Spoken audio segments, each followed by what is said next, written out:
আসসালামু আলাইকুম, শুভ সকাল ফ্রেন্ডস। তো কাব্য মাসবিলকে স্কুল দিয়ে মাত্র এলাম। এতক্ষণ বসেছিলাম ওখানে কাব্য মাসবিলের কাছে, এতক্ষণ বসেছিলাম। মাসবিলের কাছে তো বসতে হয় না, কাব্যর কাছে একটু বসেছিলাম। যখন দেখলাম যে ম্যাডাম ক্লাসে গেছে, তখন আমি ওকে বললাম যে বাবা আমি কি এখন যাবো? বলে কি হ্যাঁ চলে যাও। আর প্রাইমারি স্কুল হলে কি হয়েছে, ম্যাডামগুলো খুব সুন্দর করে শিখায়। যেমন আমি দাঁড়িয়ে দেখলাম, ওকে প্রথম ম্যাডাম ঢুকে তো ওদেরকে সালাম দিল, তারপরে কথাবার্তা বলে এরপরে একটা ছড়া বলছে, হাট্টিমাটিম টিম তারা মাটির পারে ডিম, তাদের খাড়া দুটো শিং তারা হাট্টিমাটিম টিম। মানে সুন্দর করে অভিনয় করে ওদেরকে বলতেছে, মানে মজা করে, আনন্দ দেয়। আর এখানে কাব্য মাসবিলের জন্য দেখো সাবু ভিজিয়ে রেখে গেছি। তো এইগুলো ইয়ে করবো, এত লেট করে দুধ দিতে, ওদের খাবার রেডি করে আমি দিতে পারি না সময় মতো। কাব্য সিলেট কিচ্ছু খায় নাই, কিছুই খায় নাই কাব্য। মাসবিলকে যা হোক একটু রুটি খাইয়ে দিয়েছি, মধু দিয়ে খেয়েছে। আর কাব্য বললো যে খাবে না।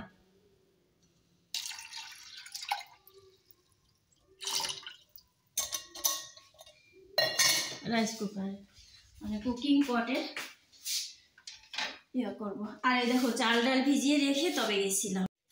এই যে ডাল চাল ভিজিয়ে পরে গেছি, এখন ওদের জন্য সাবুটা রেডি করে দিই। সাবুটা হইতে থাকুক রাইস কুকারে। আর আমি একটু হলুদ পানি খেয়ে গেছিলাম, তো আমি কি খাবো ভাবছি এখন।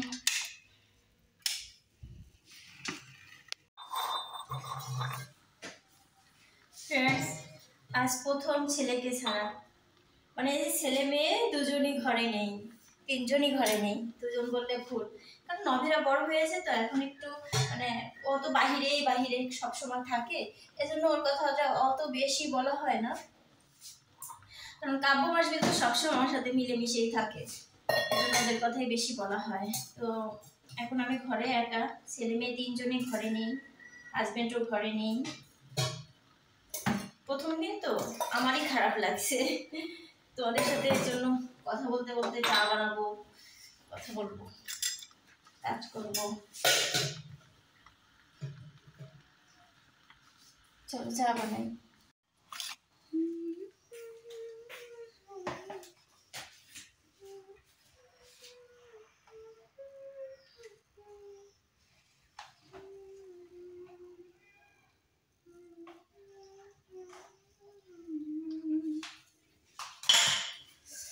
কাজ করতে করতে একটু গুনগুন না করলে আমার ভালো লাগে না।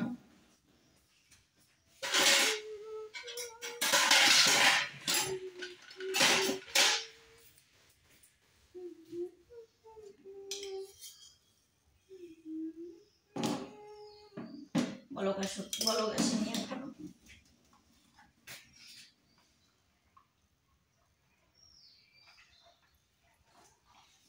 এটা ডাল আছে একটু, তবু আর একটু বসাতে হবে, ডালটা ধুয়ে নিই। এই চাল ডাল ধোয়া পানিটা আগে ফেলতাম, এখন ফেলি না, এখন আমার ওই গাছে দেই। কালকে জানো তো 5 বালতি পানি সুপারি গাছে দেওয়া লেগেছে। আমি সুপারি গাছগুলো দেখতে গেলাম, দেখতেছি, তারপরে কিছু গাছ দেখতে দেখতে দেখলাম যে কয়েকটা গাছ লাল হয়ে গেছে। আমার এই বাড়িটা তো বালু, যার জন্য গাছপালা ভালো হয় না, প্রচুর পানি দিতে হয়, শীত বর্ষা গ্রীষ্ম যাই হোক না কেন পানি দিতে হয়, আর পানি ছাড়া বাঁচে না। তো পানি ঢাললাম, এখন দেখতে হবে গাছগুলো কি সতেজ হয়েছে কিনা। আবার 2 সাইডেই গাছ লাগিয়েছি তো, সুপারি গাছ টাছ, এগুলোতে একটু পানি দিতেই হয়। কিছু খেজুর গাছ লাগিয়েছি আমি সেদিন নিজে হাতে, তো ওই গাছগুলোতে একটু পানি দিতে হবে। কয়েকদিন পানি দেওয়া হয়নি, আর ওয়াজ মাহফিল হয়েছিল, এই আনন্দে কেটে গিয়েছে 4-5 দিন, পরে কোনো গাছের দিকে খেয়াল রাখতে পারিনি। আর রাস্তার সাইডে তো গাছগুলা মানুষজন মানে 3-4 দিন যাবত গেছে, আর খুব বেশি মানুষজন ছিল রাস্তাঘাটে, এই জন্য আর রাস্তার সাইডটা বেরো হয়নি, গাছগুলোতে পানিও দেওয়া হয় না। চা পাতা দিয়ে আসি, দুধ বরক এসছে।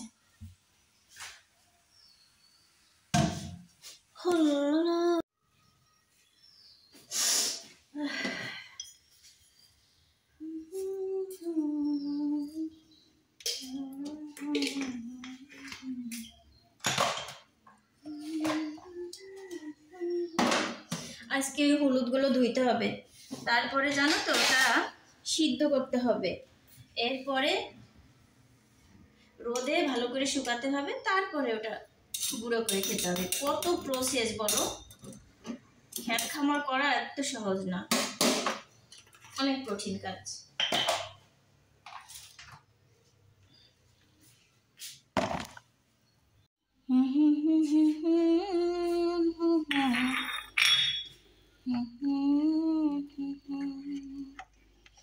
সাবুর জালটা অফ করে দিয়েছি, সাবুটা সিদ্ধ হোক আর আমি বসে চা খাবো। চা খাওয়ার পরে জানো তো এই যে আমলকি ডিপে থাকে তো আমার, তো বের করে নিয়েছি, আমলকি বেটে চুলে দিব। আর চাল ডাল ধোয়া হয়ে গিয়েছে, চা খেয়ে তারপরে গাছগুলো করব। আমার রুমে যেয়ে বসে চা খাবো, এনজয় করব। ফ্রেন্ডস দেখো বেডটা উঠিয়ে নিয়েছি, আর একটা কাহিনী দেখাবো। সেটা হলো দেখো আমার ছেলেকে যে খেলনা কিনে দিয়েছিলাম না, কাহিনী এটা তো যা হোক 2 দিন রেখেছে, একটা খেলনাও মনে করো যে 2 ঘন্টা রাখে না, বুঝছো। আমার ছেলে শুধু বায়না ধরে, দাও মাম্মি দাও মাম্মি। এটা আমি কয়েল জ্বালাই তো, এটা নিচেই রাখি। ফ্রেন্ডস ঘরটা ঝাড়ু দিয়ে তারপরে হচ্ছে আমার রুমটা ঝাড়ু দেওয়া হয়ে গেলে আর কোনো আমার রুমে কাজ নেই, কারণ আমি সব গুছিয়ে নিয়েছি। আমার রুমের সব কিছু গুছানো তো হয়েছে, আর বেশি একটা আসতে হবে না, তো আমার রুমটা আটকিয়ে রাখবো ঝাড়ু দেওয়ার পরে, তারপরে চলে যাবো অন্য রুমটা ঝাড়ু দিতে। অন্য 2 রুম ঝাড়ু দেওয়া আছেই পরিষ্কার, ওই রুমে তো ঘুমায় না, এর জন্য আর দেখো চিরুনি এখানে ফেলছে, তো ওই রুমে আর ঝাড়ু দেওয়ার প্রয়োজন হবে না, শুধু সোফা ঝাড়বো। ডাইনিং টেবিলটাও পরিষ্কার আছে, রাতে পরিষ্কার করে ঘুমিয়েছি, শুধু খাওয়ার আগে টেবিলটা এখন করব, একটু কলিং দিয়ে মুছে নিব এই, আর ফ্লোরটা ঝাড়ু দিব। এরপর রান্না করতে চলে যেতে হবে মাটির চুলাতে। দেখো গ্যাসের চুলায় রান্না করলে কী হতো, এই গ্যাসে বসাই দিয়ে এগুলো কাজ করতাম, খুব দ্রুত হয়ে যেত বলো। কিন্তু ওই যে নিজের কষ্ট যদি নিজে করি তাহলে তো আর ঠেকাই কে। আমার মানে জোর করার কেউ নেই যে এটা কেন করলে না, এটা কেউ করতে হবে, এরকমের কোনো কেউ নেই বলার। আর আমার হাজব্যান্ড তো চায় না যে আমি কোনো ধরনের কষ্ট করি, সত্যি কথা বলতে কোনো ধরনের কষ্ট করি একদমই চায় না, কিন্তু সব আমি নিজেই করি, আমি ইচ্ছে করেই করি। কেন জানো তো, ওই দিন শেষে বছর শেষে একটা সময় একটু ভালো থাকার জন্য সেভ করি, যেন কারোর কাছে হাত না পাততে হয়। কারণ একজন টিচারের ওয়াইফ হয়ে সে খুব ভালোভাবে বিলাসিতা করে চলতে পারে না যদি হিসাব না করা হয়। আর হচ্ছে আমি ভীষণই বিলাসিতার মানুষ, ভীষণ শৌখিন মানুষ, আমি পারবো না। আর আমার হলো ভীষণ ব্যক্তিত্ব পরায়ণ মানুষ, আমি কারোর কাছে হাতও পাততে পারি না, একটু খারাপভাবেও চলতে পারি না।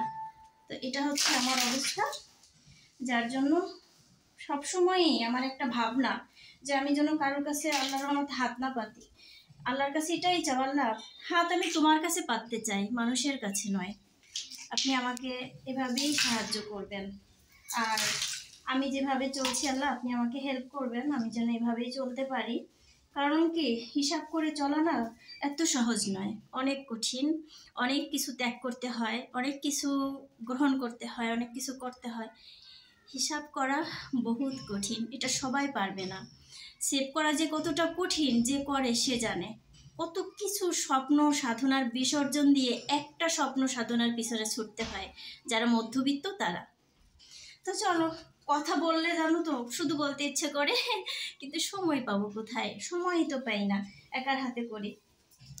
চলে এলাম রান্না করতে, এই যে ডাল আর ভাত বসিয়ে দিয়েছি। রাইস কুকারে ভাবছিলাম ভাত রান্না করবো, ঘরে ভাবছি না থাক আগুন যেহেতু জলে দিয়ে দিই। ফ্রেন্ডস, আমার ঘরের সম্পূর্ণ কাজ শেষ, এখন আর কোনো কাজ নেই, শুধু রান্নাবান্নার কাজটা আছে। তা তো ওই সাইডেই হচ্ছে। কাব্য মাছবিল এলে, এখন বাজে 11:30, ওরা চলে আসবে 12টার সময়, ওদেরও খাবার রেডি। এখন আমি এই আমলকিটা বাটবো ওই পাশে চুলাতে। তো কাব্য মাছবিলের খাবারও ঠান্ডা করা হয়েছে, একটা পাত্রে এখন উঠাবো। তারপরে ওরা এলে হাত মুখ ধোয়াবো, আজকে আর গোসল করাবো না, ড্রেস চেঞ্জ করে দিব। আনতে যাবো আবার আমলকিটা বেটে, সুন্দর জাল ঝরে, বসে থাকা লাগে না। সব কাজের একটা সিস্টেম আছে, সিস্টেম জানলে কোনো কাজই কষ্ট না, সব কাজকেই এনজয় করা যায়। আমি এই যে এখানে বসাই দিয়ে সব কিছু করে নিলাম।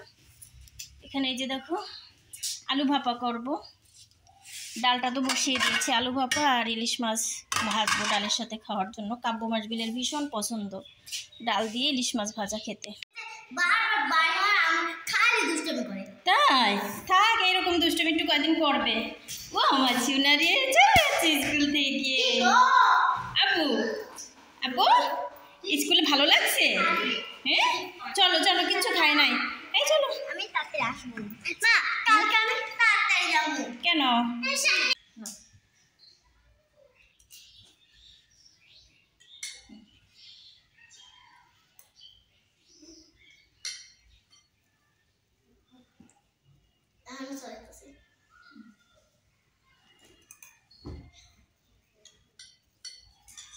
ওদেরকে ড্রেস চেঞ্জ করে দিয়েছি, হাত মুখটা ধুয়ে এখন খাইয়ে দিচ্ছি। সাবু খাওয়া হয়ে গেলে তোমরা এখানে খেলা করবো, ওকে? আমি রান্নাটা কমপ্লিট করব, শুধু রান্না বাকি আর গোসলটা বাকি, আর হলুদগুলো আজকে ধুইতে হবে। ফ্রেন্ডস, দুপুরবেলা রান্না করতে করতে দৌড়ে দৌড়ে করে কাজ করি, তো পরে সিঁড়িতে পিছলে পড়ে গেছি, তারপরে পায়ের আঙ্গুল কেটে গেছে। উফ, খুব ব্যথা। যা হোক তড়িঘড়ি করে তারপরে আবার ঘরে আসছি, এসে গোসল করলাম, নামাজ পড়লাম, বাচ্চাদেরকে খাইয়ে দিয়ে ঘুম পাড়িয়ে দিয়েছি, তারপরে নিজে একটু রেস্ট নিয়েছি। আবার দাদি শাশুড়ি অসুস্থ, সেখানে গিয়েছি ওনাকে দেখতে, ওনাকে দেখে পরে আসছি। উফ, পাটা এত ব্যথা করছে, ভীষণ ব্যথা। পায়ে কেটেছে তো, পাটা আর দেখাইছি না তোমাদের। পায়ের যে এই বুড়ো আঙ্গুলটা থাকে না, এই সাইডটা, এই যে এইখানটা সিঁড়িতে ডেবে গেছে, একদম ভিতরে হাঁ করে আছে, অনেক রক্ত ঝরেছে। তারপরে মাছবিলের এখানে কেটে গেলে একটা মলম কিনেছিলাম, ওই মলমটা দিয়ে দিয়েছি। একটু ব্যথা কমেনি, ব্যথা আছে, ব্যথা থাকবে। বটিতে না বাবা, পড়েছে সিঁড়িতে। মাছবিল জানে না, মাছবিল ঘুম থেকে উঠে দেখে আমি হ্যাঁ করছি, পরে বলছি কি হয়েছে তোমার? পরে যে পা কেটেছে, পরে বললো দেখি, পরে দেখাইছি। কেউ জানে না, শুধু আমার হাজবেন্ড জানে। ওকে বললাম যে, ও আবার মলমটা ওইখানে দেখে বলছে মলমটা এখানে কেন? যে আমার পাও কেটেছে, তাই তো মলমটা এখানে রেখেছি। আমি দেখছি মলম এটি। বাবা যাও, বই খাতা নিয়ে আসো, পড়তে বসাতে হবে। যাও যাও যাও যাও যাও। কাব্য আজকে তোমাদের কি লেখাইছে দেখি? ওকে সরেও দেখি, বন্ধুদেরকে দেখো। আর এবিসিডি, ম্যাডাম যে এবিসিডি কাব্য এখনো বাইরে হাঁটাহাঁটি করতেছে। তাই? হ্যাঁ। তোমাকে কিচ্ছু বলে নাই ম্যাম, তুমি যে বাইরে দিয়ে হাঁটাহাঁটি করছো? বলছে কাব্যের ভিতর ঢুকতে, কাব্য একবারও ঢুকে নেই, বাইরেই দাঁড়িয়েছিল। আমার ঘরে যায়, আবার ওর স্কুলে যায় তার বুটে পড়ছে, পড়েও গেছিল, পড়ে ব্যথা হয়েছে। তাই কাব্য তুমি পড়ে গেছিলা? দৌড়াদৌড়ি করে না, পিছলা। তোর আর স্কুল যেতে হবে না, এটা দেখি দে খাতা, তাহলে ক্লাসে বসে থাকবি। আজান হচ্ছে। এই যে এগুলো হোমওয়ার্ক দিছে, তা বাসায় এসে তার না, স্কুলে এইটা লিখছি, স্কুলে যে গুড দিছে, ভেরি গুড, আমার শোনা বাচ্চারে ভেরি গুড দিছে। আর এটা হচ্ছে হোমওয়ার্ক দিয়ে দিছিল, এসে তার লেখাও হয়ে গেছে, এখানে লিখছে। আরে দেখ, আরে এই যে লিখছে, এই যে কষি নিজে টেনে করে দিচ্ছে। সোয়েটার পরো মাসবি, সোয়েটার ব্যাগ ভিতরে রাখ কাব্বু। কালকে থেকে তুই এরকম করবি না, এবিসিডি পড়বি, ঠিক আছে? 4 কাপ, ব্যথা হোক বিষ হোক যাই হোক কাজ তো করা লাগে। হ্যাঁ